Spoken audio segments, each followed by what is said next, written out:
ಹಳ್ಳಿ ಗ್ರಾಮದ ರೈತರುಗಳನ್ನ ಇವತ್ತು ಮುಖ್ಯಮಂತ್ರಿಗಳನ್ನ ಭೇಟಿಯಾಗಿ ಬಂದಿದ್ವಿ. ಬೇರೆಲ್ಲ ಏನು GBDA ವ್ಯಾಪ್ತಿಯ ಟೌನ್ಶಿಪ್ ಏನಿದೆ ಆ ವ್ಯಾಪ್ತಿಯ ಬೇರೆಲ್ಲ ಗ್ರಾಮಗಳ ಫೈನಲ್ ನೋಟಿಫಿಕೇಶನ್ ಆಗಿದೆ. ಆದರೆ ಬೈರಮಂಗಲ ಮತ್ತು ಕಂಚಗಾರನಹಳ್ಳಿ ರೆವಿನ್ಯೂ ಗ್ರಾಮಗಳ ಫೈನಲ್ ನೋಟಿಫಿಕೇಶನ್ ಪೆಂಡಿಂಗ್ ಇದೆ. ಕೆಲವು ಟೆಕ್ನಿಕಲ್ ಗ್ರೌಂಡ್ಸಿಂದ ನಿಧಾನ ಆಗ್ತಾ ಇದೆ ಅಂತ ಹೇಳ್ತಿದ್ದಾರೆ ಆಫೀಸಲ್ಲಿ. ಅದಕ್ಕೋಸ್ಕರ ಸ್ಪೀಡಪ್ ಆಗಿ ನಮಗೆ ಫೈನಲ್ ನೋಟಿಫಿಕೇಶನ್ ಆಗಲಿ ಅಂತ ಮುಖ್ಯಮಂತ್ರಿಗಳನ್ನ ಕೋರೋದಕ್ಕೆ ಅಂತ ನಾವು ಬಂದಿದ್ದೀವಿ. ಈಗಾಗಲೇ ಬಿಡದಿ ಟೌನ್ಶಿಪ್ ವಿರೋಧಿಸಿ JDS ಪಾದಯಾತ್ರೆ ಕೈಗೊಂಡಿದೆ. ಇದ್ರ ಮಧ್ಯೆ ಸರ್ಕಾರ ಕೂಡ ನಾವು ಮಾಡ್ತೀವಿ ಅಂತ ಹೊರಟಿದೆ. ಇನ್ನು ನಿಮ್ದು ಏನು ಸಮಸ್ಯೆ? ನಾವು ಇಲ್ಲೆಲ್ಲರೂ JDSನಲ್ಲಿ ಇದ್ದವರೆ, ನಾವೆಲ್ಲರೂ ಇಲ್ಲಿ ಬಂದಿರೋದು. ಆದರೆ ನಾವು ಕಳೆದ 20 ವರ್ಷಗಳಿಂದ ಕಾಯ್ಕೊಂಡೇ ಇದ್ದೀವಿ ಟೌನ್ಶಿಪ್ ಆಗುತ್ತೆ ಅಂತ. ನಮ್ಮ ಜನ್ರೇಷನ್ ಎಲ್ಲರೂ ಒಂಥರ ಸಮಾಧಿ ಸ್ಥಿತಿ ತಲುಪಿಲ್ಲ ಅಷ್ಟೇ. ನಾವು ಬೇರೆಲ್ಲ ಆಗ್ಬಿಟ್ಟಿದೆ. ನಮಗೆ ಒಂದು ಮದುವೆ ಮಾಡೋಕ್ಕಾಗ್ತಾ ಇಲ್ಲ, ನಮ್ಮಲ್ಲಿ ಒಂದು ಹಾಸ್ಪಿಟಲ್ ಓಪನ್ ಮಾಡೋಕ್ಕಾಗ್ತಾಯಿಲ್ಲ. ನಾವು ಏನಕ್ಕೂ ಅಪ್ರೂವಲ್ ಕೊಡ್ತಾಯಿಲ್ಲ. ನಮ್ಗೆ ಒಂದು ಪೆಟ್ರೋಲ್ ಬಂಕ್ ಅಪ್ರೂವಲ್ ಕೊಡ್ತಾಯಿಲ್ಲ, ಒಂದು ಹೋಟೆಲ್ ಮಾಡೋಕ್ಕೆ ಅಂತ ಅಪ್ರೂವಲ್ ಕೊಡೋದಿಲ್ಲ, ನಮ್ಮ ಒಂದು ಚೌಟ್ರಿ ಮಾಡೋಕ್ಕೆ ಅಂತ, ಒಂದು ಎಜುಕೇಷನ್ ಇನ್ಸ್ಟಿಟ್ಯೂಷನ್ ಮಾಡೋದಕ್ಕೆ ಅಂತ ಒಂದು ಅಪ್ರೂವಲ್ ಕೊಡೋದಿಲ್ಲ. ನಮ್ದು ಕೇವಲ ಕೃಷಿ ಭೂಮಿ, ರೆಡ್ ಝೋನ್. ನಾವೇನಾದರೂ ಪ್ರಾಜೆಕ್ಟ್ ಮಾಡೋಕ್ಕೆ ನಮ್ಮ ಭೂಮಿನ ಪ್ಲೆಡ್ಜ್ ಮಾಡೋಕೆ ಹೋದರೆ ಎಕರೆಗೆ 1 ಲಕ್ಷ ಮಾತ್ರ ಲೋನ್ ಕೊಡ್ತಾರೆ. ಬೇರೆ ಪಕ್ಕದ ಊರುಗಳಲ್ಲಿ ಅಲ್ಲಿಂದ ಬಂದರೆ 2 ಕೋಟಿ ರೂಪಾಯಿ ಲೋನ್ ಕೊಡ್ತಾರೆ. ನಮಗೆ ಮಾತ್ರ ಎಕರೆಗೆ 1 ಲಕ್ಷ ಮಾತ್ರ ಲೋನ್ ಕೊಡ್ತಾರೆ. ಅದು ಎಲ್ಲ ಸಮಸ್ಯೆ ಇದೆ. ನಮ್ಮದು ರೆಡ್ ಝೋನ್ ಆಗಿರೋದ್ರಿಂದ ಅದೊಂದು ಸಮಸ್ಯೆ ಇದೆ.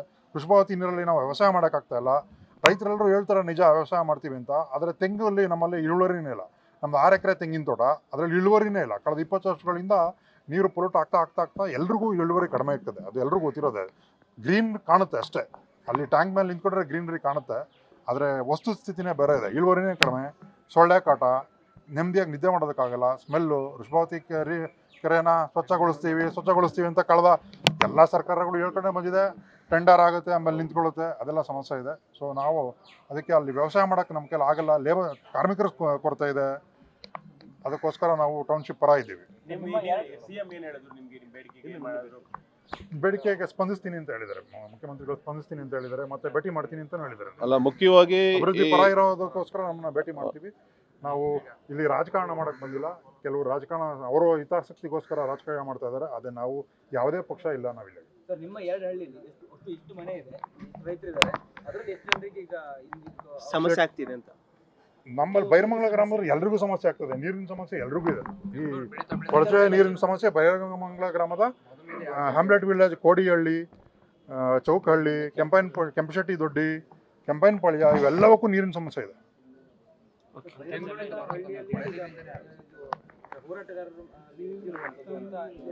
ಬೈರಮಂಗಲದಲ್ಲಿ ನಾವು ಪರವಾಗಿ ಹೋರಾಟ ಮಾಡ್ತಾ ಇದ್ದೇವೆ. ಕಳೆದ 20 ವರ್ಷಗಳಿಂದ ನಾವು ಪರವಾಗಿದ್ದೇವೆ. ಈಗ 500 ದಿನ ಅಂತ ಏನೋ ಹೋರಾಟ ಇದೆ. ಇದು ಈ ಹೋರಾಟ, ಪರ ಹೋರಾಟ ನಮ್ದು 20 ವರ್ಷದಿಂದ ಮಾಡ್ಕೊಂಡ್ ಬರ್ತಾ ಇದ್ದೇವೆ. ಎಲ್ಲ ಮುಖ್ಯಮಂತ್ರಿಗಳಾದಾಗೂ ಇಲ್ಲ ರೆಡ್ ಝೋನ್ ಇಂದ ಕೈ ಬಿಡಿ, ಇಲ್ಲ ಟೌನ್ಶಿಪ್ ಮಾಡಿ ಅಂತ ಎಲ್ಲರೂ ಕೋರ್ಕೊಂತಾ ಇದ್ದೀವಿ. ಆದರೆ ಯಾರು ಇವತ್ತವರೆಗೂ ಮಾಡಿರಲಿಲ್ಲ.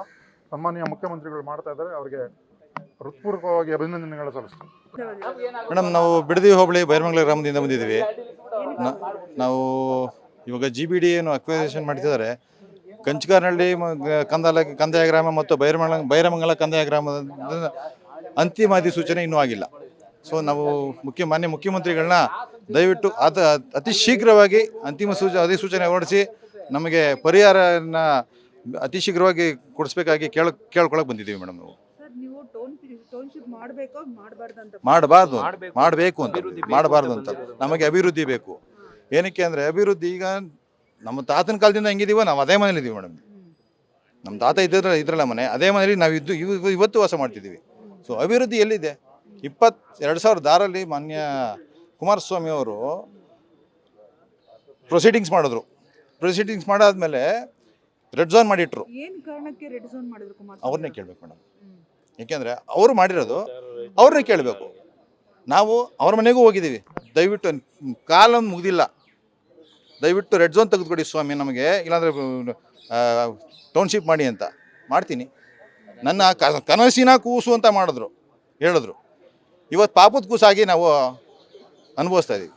ಅವ್ರ ಪಾಪದ ಕೂಸ್ತಾ ನಾವು ನಮ್ಮ ಮುಖ್ಯ ಕಿಲೋಮೀಟರ್ ಆ ಕಡೆ ಇಂಡಸ್ಟ್ರಿಯಲ್ ಬಿಡದಿ ಇಂಡಸ್ಟ್ರಿಯಲ್ ಇದೆ. ಏಷ್ಯಾ ಖಂಡದಲ್ಲಿ ಅತಿ ದೊಡ್ಡದು ಆರೋಳಿ ಇಂಡಸ್ಟ್ರಿಯಲ್ ಇದೆ. ನಮಗೆ ಲೇಬರ್ ಪ್ರಾಬ್ಲಮ್ ಇದೆ. 1,000 ಕೊಟ್ಟರು ನಮ್ಗೆ ಲೇಬರ್ ಸಿಗ್ತಾ ಇಲ್ಲ. ಗೊತ್ತಾ ನಿಮಗೆ? ನಾವು ಮನೇಲಿ ಈಗ ನಾವು ಒಬ್ಬೊಬ್ರು ಇರ್ತೀವಿ ಮನೇಲಿ. ಈಗ ಹೆಂಗೆ ಅಂತಂದರೆ ಒಬ್ಬರೇ ಸಾಕು ಅನ್ನೋಗೆ ಇರೋನೊಬ್ಬ. ನಾವೇನು ವ್ಯವಸಾಯ ಮಾಡುವ, ನಾವು ಮದುವೆಗಳಿರ್ತೇವೆ, ಮುಂಜಿ ಇರ್ತೇವೆ, ಇವು ಮಾಡೋಣ. ಲೇಬರ್ ಸಿಕ್ಕರೆ ಮೇಡಮ್, ಲೇಬರ್ ಸಿಕ್ಕಿದ್ರೆ ಆಯಿತು. ನಮ್ಗೆ ಲೇಬರ್ ತೊಂದರೆ ಒಂದಿಲ್ಲ ಅಂದರೆ ಈಗ ಮಾಡಲಿಕ್ಕೂ ರೆಡಿ ಮೇಡಮ್. ನಾವು ರೈತರೇ ಮೇಡಮ್, ಪಾಣಿ ಬೇಕಾ ಮೇಡಮ್? ರೈತರೇ ಮಾಡ್ಕೊಂಡು ಇವಾಗ ಹಸಿರಾಗಿರ್ಬೇಕು ಅಂತ ಅಷ್ಟು ಹಸಿರು ಮಾರುವಂತ ಅವಶ್ಯಕತೆ ಮಾರ್ತಾ ಇಲ್ಲ ಮೇಡಮ್. ನಾವು ಪಾಲ್ದಾರ್ಗೆ ಆಗ್ತಾ ಇದೀವಿ ಅಲ್ಲಿ. ನಾವು 50 ರೇಷಿಗೆ ಹೋಗ್ತೀವಿ, ರೇಷಿಗೆ ಹೋಗ್ತಾ ಇದೀವಿ. ನಾವು ಮಾರ್ತಾ ಇಲ್ಲ. ನಾವು ಮಾರ್ತಾ ಇದೀವಿ. ನಾವು ನಿಮ್ ಮಾರ್ತಾ ಇದೀವಿ ಅನಿಸ್ತಾ ಇದೆಯಾ ಸರ್? ಈ ತರ ರೈತರೆಲ್ಲ ಭೂಮಿ ಕಳ್ಕೊಂಡು ಈ ತರ ಮಾಡ್ಬಿಟ್ರೆ ಹೆಂಗೆ ಸರ್ ದೇಶದ ಅಭಿವೃದ್ಧಿ ಬೇಡ ಮೇಡಮ್? ಅಭಿವೃದ್ಧಿ ಬೇಡ ಅಂತಂದ್ರೆ ಟೌನ್ಶಿಪ್ ಅಂತ ಮುಂದುವರ್ಸ್ಕೊಂಡು ಬರ್ಲಿ ಮಾಡ್ಲಿ ಬಿಡಿ ಸರ್. ಬೇರೆ ಕಡೆ ಎಲ್ಲ ಎಲ್ಲಿ ಮಾಡ್ಬೋದು ಮೇಡಮ್ ಹೇಳಿ, ನೀವೇ ಎಲ್ಲಿ ಮಾಡ್ಬೋದು? ಎಲ್ಲಿ ಮಾಡ್ಬೋದು? ತೆಗೆಸ್ಕೊಟ್ಬಿಡಿ, ರೆಡ್ ಝೋನ್ ತೆಗೆಸ್ಕೊಟ್ಬಿಡಿ. ರೆಡ್ ಝೋನ್ ಯಾರು ಮಾಡಿದ್ದು? ರೆಡ್ ಝೋನ್ ಕುಮಾರಸ್ವಾಮಿ ಮಾಡಿದ್ದು. ಏನ್ ಕಾರಣಕ್ಕೆ ಮಾಡಿದ್ರು? ಏನ್ ಕಾರಣಕ್ಕೆ ಅವ್ರನ್ನೇ ಕೇಳ್ಬೇಕು ನೀವು. ನೀವೆಲ್ಲ ಅಲ್ಲಿದ್ದೀರಿ ತಾನೇ ಅವತ್ತಿನ ದಿನ? ಅವತ್ತು ಪರವಾಗಿ ನಾವು ರಿಜಿಸ್ಟರ್ ಮಾಡಿಸಿದೀವಿ. ಅವತ್ತು 2008ರಲ್ಲಿ ಕುಮಾರಣ್ಣನೇ ಮಾಡ್ಸವ್ರೆ. ಇವತ್ತು ನಮ್ಮ ಸಂಘ ಅವತ್ತು ರಿಜಿಸ್ಟರ್ ಆಗದೆ. ಅವತ್ತು ನಾವು ಪರದಲ್ಲೇ ಇದ್ದೋ, ಇವತ್ತು ಪರದಲ್ಲೇ ಇದ್ದೀವಿ. ಇವತ್ತು ರೆಡ್ ಝೋನ್ ಮಾಡಿದಾಗ ನೀವೆಲ್ಲ ರೈತರೆಲ್ಲ ಎಲ್ಲಿ ಹೋಗಿದ್ರಿ? ಯಾಕೆ ಅವತ್ತಿನ ಹೋರಾಟ ನಾವು 20 ವರ್ಷದಿಂದ ನಾವು ಕೇಳಿದೀವಲ್ಲ. 2008 ತಿರ್ಗಾ ಅವ್ರು ಮುಖ್ಯಮಂತ್ರಿ ಆದ್ರಲ್ಲ, ಅವತ್ತು ಕೇಳಿದೀವಿ. ಅವತ್ತು ನಮ್ಮ ಏರಿಯಾದಲ್ಲೇ ಹೇಳವ್ರೆ.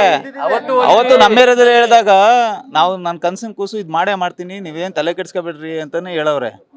ಇವತ್ತು ನಾವು JDS ನಲ್ಲಿ ಇದ್ದವ್ರೆ. ಪಕ್ಷ ಮಾಡಿದ ತಪ್ಪನ್ನ ಎತ್ತಿ ಹಿಡಿಬೇಕು. ಅಲ್ಲಿ ಪಕ್ಷದ್ದು ಮಾಡಿದ್ದೆಲ್ಲ ಸರಿ ಅನ್ನೋರೇ ಜಾಸ್ತಿ ಆಗವ್ರಲ್ಲಿ. ನಾವು ಪಕ್ಷದ ಮಾಡಿದ ತಪ್ಪನ್ನ ಅದು ತಪ್ಪು ಅಂತಾನೆ ಹೇಳ್ತಾ ಇದ್ದೀವಿ. ಅವತ್ತು ನಮ್ಮನ್ನೆಲ್ಲ ರೆಡ್ ಝೋನ್ ಮಾಡಿ ಹಾಳು ಮಾಡಿ ಹಣ್ಣೆಕಲ್ಲಿ ಇಕ್ಬಿಟ್ರಿ 2 ಪಂಚಾಯತಿ. ಇವತ್ತು ಈ ಅನಾಹುತಕ್ಕೆ ಮೂಲ ಕಾರಣನೇ ಕುಮಾರಣ್ಣ. ಹಾಂ ಸರ್, ರೈತರೆಲ್ಲ ಹಿಂಗೆ ಜಮೀನ್ ಮಾರ್ಕೊಂಡು ಬರ್ತಿದ್ರೆ ನಮ್ಮ ಭವಿಷ್ಯ ಹೆಂಗೆ ಸರ್? ಭಾರತದ ಭವಿಷ್ಯ ಅಕ್ಕ, ಈಗ ಈ ನಮ್ಮ ಬೈರ್ಮಂಗ್ಲ ಮತ್ತು ಕಂಚಕನಹಳ್ಳಿ ಪಂಚಾಯತಿಲಿ ಬೆಳೆಯೋದಕ್ಕೂ ಅದೇ ರೇಟೆ, ಪಕ್ಕದಲ್ಲಿ ಬೆಳೆಯೋದು ಅದೇ ರೇಟೆ. ಹೋಗಿ ಅಲ್ಲೇ ತಗೊಂಡು ಮಾಡ್ತೀವಿ.